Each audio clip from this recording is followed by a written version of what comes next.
Hello students, welcome back to the channel. चलिए आज का टॉपिक स्टार्ट करते हैं। आज हम 3.1 एक्सरसाइज को पूरा सॉल्व कर लेंगे। पहला क्वेश्चन इसमें है कि आपको लीनियर इक्वेशन बनानी है और उसको ग्राफिकली सॉल्व करना है, मींस ग्राफ बना के सॉल्व करना है। तो इसमें पहला पार्ट इसने दिया है कि कहता है कि 10 स्टूडेंट्स ने, जो कि क्लास 10th के हैं, उन्होंने मैथ्स क्विज में पार्ट लिया। अब एक चीज़ इसने, अब भाई स्टूडेंट्स में गर्ल्स बॉयज़ दोनों हो सकते हैं, तो हमने मान लिया कि x तो गर्ल्स हैं और y हमारे बॉयज़ हैं। तो इसका मतलब x plus y is equal to 10 हो जाएगा। ठीक है। अब एक चीज़ और आगे कही है इसने कि नंबर ऑफ़ गर्ल्स हमारी 4 ज़्यादा है बॉयज़ से। अब मतलब गर्ल्स 4 ज़्यादा हैं, तो और गर्ल्स को हमने माना था x, तो x इज इक्वल्स टू क्या हो जाएगा y प्लस 4, क्योंकि y हमारे बॉयज़ हैं।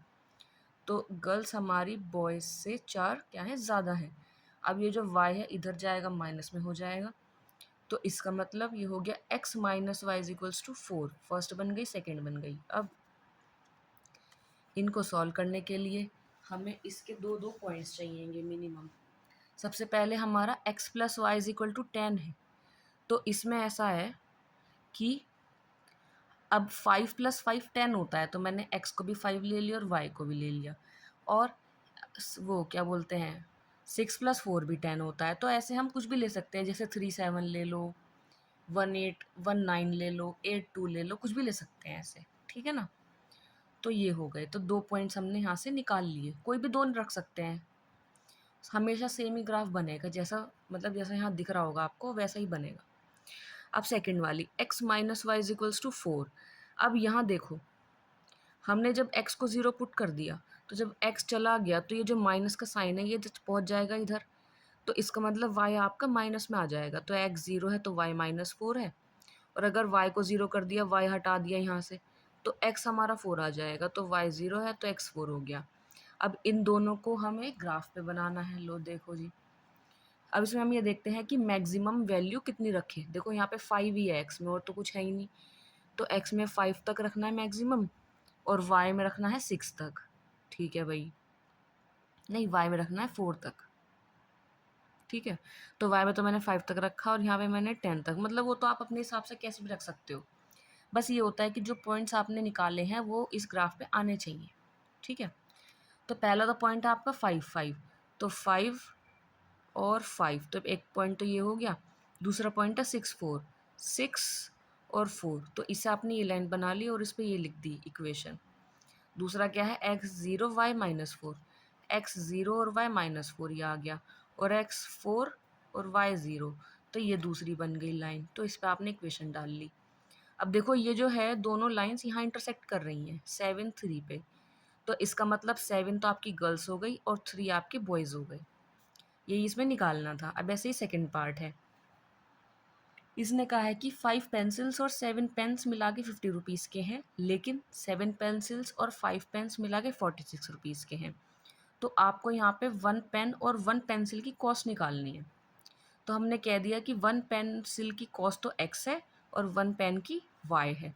देखो 5 पेंसिल्स था, तो 5x plus 7y equals to 50 हो जाएगा, 7x plus 5y is equals to 46 हो जाएगा। ठीक है। अब सेकंड काम इनका ग्राफ बनाने का होगा। देखो इक्वेशंस हमने लिख दी, लेकिन इसमें हम 0 0 या कुछ ऐसा रख नहीं सकते, तो हमने इसको एक वेरिएबल में कन्वर्ट कर लिया। क्या करा हमने, इसको 7y को तो इधर ले गए, तो ये माइनस में आ गया, और फिर 5 और x दोनों आपस में मल्टीप्लाई में थे, तो 5 हमारा कहाँ पहुँच गया, डिवाइड में। अब इसमें हम y की वैल्यू रखते जाएंगे, x की वैल्यू मिलती जाएगी। सबसे पहले अगर मैंने y को ही ख़त्म कर लिया, यहाँ देखो, तो 50/5 करेंगे तो 10 आएगा। तो इसका मतलब अगर y 0 हो गया तो x आ गया हमारा 10, और अगर हमने y को रखा 10, अब देखो अगर मैं y को 10 रखूँगी तो यहाँ आ जाएगा मेरा 50 माइनस 70, तो मतलब माइनस का 20, और जब उसको 5 से हम डिवाइड करेंगे तो आ जाएगा माइनस का 4। तो पहला पॉइंट तो ये हो गया, मतलब पहली इक्वेशंस के दोनों पॉइंट्स निकल गए। अब दूसरी क्या है, 7x plus 5y is equals to 46। तो इसमें भी सेम काम करा हमने कि 5y को तो मैं इधर ले गई, और उसके बाद 7 और x दोनों मल्टीप्लाई में थे, तो 7 आपका डिवाइड में पहुंच गया। अब इसमें भी अलग अलग वैल्यू पुट करते चले जाएंगे। जैसे अगर यहाँ y की वैल्यू में -2 रख दूँ, तो 5 माइनस माइनस तो आप पहले से ही लगा हुआ है और -2 और कर दिया तो 46 प्लस 10 तो ये हो गया 56। और जब आप इसको 7 से डिवाइड करोगे तो यहाँ आ जाएगा 8। तो इसका मतलब अगर y को -2 रखोगे तो x हमारा 8 आ जाएगा। ठीक है, अब इसके बाद ऐसे ही सेकंड वाला निकाल लिया पॉइंट, तो इससे हमारे दो पॉइंट्स आ गए, यहाँ पर भी और यहाँ पर भी। तो अब हमारा काम है ग्राफ बनाने का। तो इसके लिए हमें यही देखना होगा मैक्सिमम पॉइंट्स कहाँ तक लेने हैं। जैसे y पे मैक्सिमम पॉइंट 12 आ रहा है तो 12 तक लेना है, और x पे आ रहा है 10 तो 10 तक तो लेना ही पड़ेगा। चलो जी, मैंने 12 ही ले लिया। तो पहला पॉइंट था हमारा 10 0, x पे 10 आना चाहिए और y पे 0, तो x पे 10 y पे 0। ठीक है, और सेकंड पॉइंट है x पे आएगा -4, तो -4 और y पे आना चाहिए 10, तो -4 की बिल्कुल सीध में जाना है 10 तक, ये आ गया। तो इन दोनों पॉइंट्स को फिर मिला लेंगे और लाइन का नाम लिख देंगे। ऐसे ही सिमिलरली हमने इस वाली में करा है कि क्या लिखा क्या है, x 8 और y -2, तो y तो है -2 और x है 8, y है -2 और x है 8, तो एक पॉइंट तो ये आ गया। और दूसरा पॉइंट है x है -2 और y है 12, तो -2 की सीध में बिल्कुल 12 तक। तो सेकंड पॉइंट से हमने ये मिला ली और हमने इक्वेशन लिख दी। अब यहाँ जो इंटरसेक्शन पॉइंट आया यही हमारा आंसर होगा। जैसे x से तो 3 की तरफ से आ रहा है और y से 5 की तरफ, तो ये आ गया 3 5। अब x तो हमने पेंसिल को माना था और y हमने पेन को माना था, तो पेंसिल की कॉस्ट हो गई 3 और पेन की हो गई 5। अब आ जाओ थर्ड पे। अब थर्ड जो क्वेश्चन है, सॉरी सेकंड क्वेश्चन में हमें क्या करना है, ये कह रहा है कि इक्वेशन को चेक करके आपको बताना है कि इंटरसेक्टिंग है, कोइंसिडेंट है या पैरेलल लाइंस हैं। तो अगर आपने मेरी पहली वीडियो देखी हो उसमें मैंने इसको बहुत अच्छे से समझा रखा है कि इंटरसेक्टिंग, पैरेलल, कोइंसिडेंट कब होती हैं। जब A1/A2 इक्वल नहीं होता B1/B2 के, जब तो इंटरसेक्टिंग होती हैं। जब तीनों रेशो इक्वल होते हैं तो कोइंसिडेंट होती हैं। और जब A1/A2 इक्वल होता है B1/B2 के, इक्वल नहीं होता C1/C2 के, तो हमारी वो आती हैं पैरेलल लाइंस। ठीक है, तो इसमें आपको कुछ नहीं करना, इसमें जस्ट आपको रेशियो को कंपेयर करके ये बताना है कि इंटरसेक्टिंग है, कोइंसिडेंट है या पैरेलल लाइंस है। तो इसमें हमने ये लिख दी कि भाई इससे हम कंपेयर कर रहे हैं A1/A2 B1/B2 C1/C2 लिख दिया। फिर हमने देखा कि भाई 5/7 तो A1/A2 है, -2/3 B1/B2 है। अब देखो दोनों पहले अनइक्वल आ गए, और मैंने अभी बताया था कि जब इंटरसेक्टिंग लाइंस होती है तो हम शुरू के दो ही देखते हैं। तो A1/A2 इक्वल नहीं है B1/B2 के, तो इसका मतलब लाइंस हमारी कैसी आ गई, इंटरसेक्टिंग आ गई। ऐसे ही सेकंड में मैंने पूरा लिखा नहीं है, सिमिलर करना है आपको, जैसे ये लिखे हैं यहाँ पे कि इनसे कंपेयर करके सारी वैल्यूज़ लिखनी है। देखो इसको इससे डिवाइड करा 1/2, 3 को 6 से करा 1/2, 12 को 24 से करा 1/2, इसमें सारे ही इक्वल आ गए। तो इसका मतलब लाइंस हमारी हो गई कोइंसिडेंट। ठीक है, फिर इसके बाद आगे वाले पार्ट्स बिल्कुल सिमिलर है, आप देख लेना कैसे हैं, सारे एकदम सेम है। फिर इसके बाद नेक्स्ट वाले में भी, अब देखो मैंने एक चीज़ और बताई थी कि अगर लाइंस हमारी क्या क्या आ रही है, कोइंसिडेंट आ रही हैं या फिर हमारी इंटरसेक्टिंग आ रही हैं तो कंसिस्टेंट होंगे, और लाइन पैरेलल आ रही है तो इनकंसिस्टेंट होंगी। तो इसमें भी सेम करना है आपको, कंपेयर करके बस ये बताना है कंसिस्टेंट है या इनकंसिस्टेंट है। जैसे यहाँ पे देखो ये आ रहा है, वैसे ये इंटरसेक्टिंग लाइंस हैं तो इंटरसेक्टिंग लाइन कंसिस्टेंट होती हैं, एक सॉल्यूशन तो निकल ही रहा है, तो इसलिए ऐसे ही इसमें कंसिस्टेंट और इनकंसिस्टेंट ही लिखना है। बिल्कुल सिमिलर क्वेश्चन है, देख लेना आप लोग, है ना। फिर इसके बाद जो क्वेश्चन नंबर 4 है, इसमें बस इसने एक स्टेप आगे बढ़ा दिया कि अगर पहले तो यही चेक करना है कि कंसिस्टेंट इनकंसिस्टेंट है, अपना सेम वही रूल लगाएंगे जो पहले लगा रहे थे रेशियो को कंपेयर करके। और उसके बाद इसने कहा है कि अगर कंसिस्टेंट हुई तो ग्राफ बनाओ, जैसे कि पहली वाली x+5 y=5 और 2x+2y = 10। तो ये तो कंसिस्टेंट है पक्का, क्योंकि इसको देखो x/2x करेंगे, x से x कटेगा 1/2, यहाँ से 1/2 और 5/10 भी 1/2, तो तीनों ही इक्वल आ रहे हैं। तो कंसिस्टेंट तो ये है, और लाइंस कोइंसिडेंट होती है जो एक दूसरे पे लाई करती है। क्यों? क्योंकि देखो यहाँ से जब आप 2x+2y = 10 है, यहाँ से जब हम 2 कॉमन बाहर निकालेंगे तो ये वाला जो 2 जब डिवाइड में जाएगा तो ये इक्वेशन भी तो हमारी x+y = 5 बनेगी ना, इसलिए मैंने डायरेक्ट ही बना दिया। ठीक है,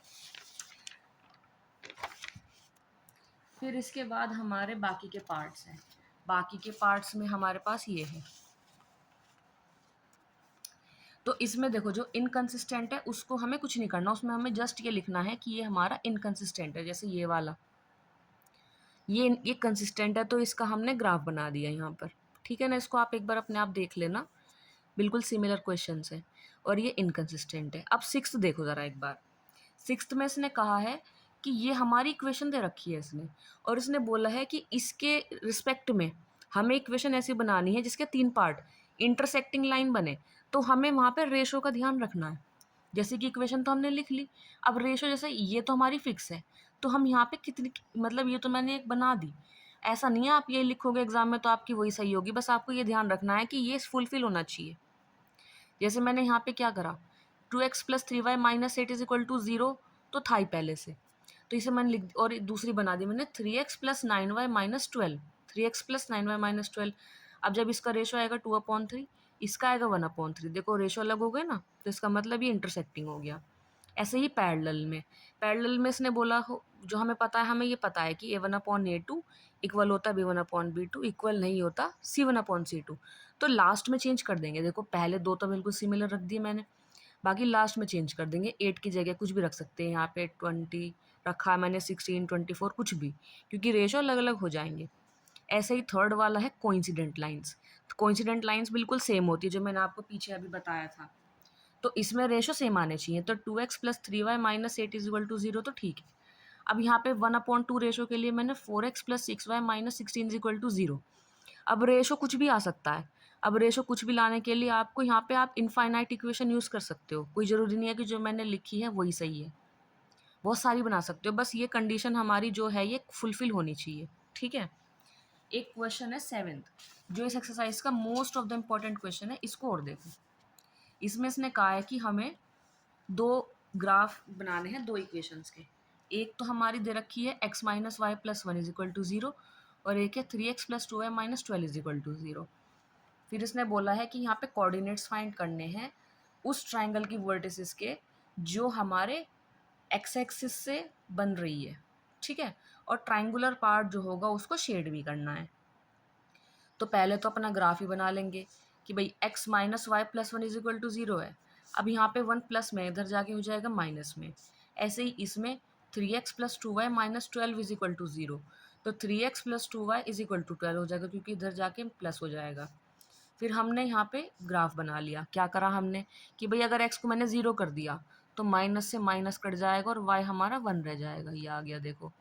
और अगर मैंने y को 0 करा तो y को 0 करूँगी तो एक ही माइनस जाएगा, तो x की वैल्यू -1, ठीक है।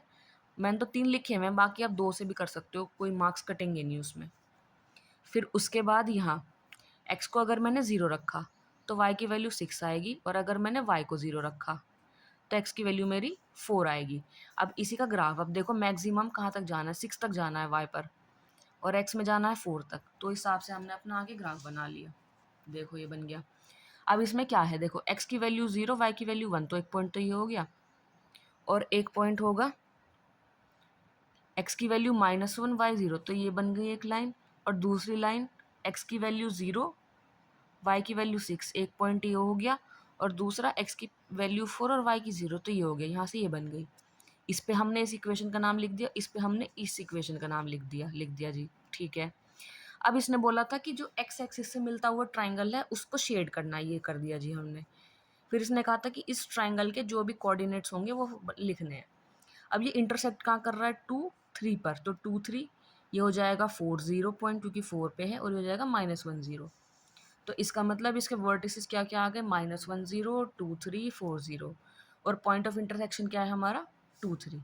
Thank you so much, stay tune for the next video. Next हम 3.2 की बात करेंगे। Okay student.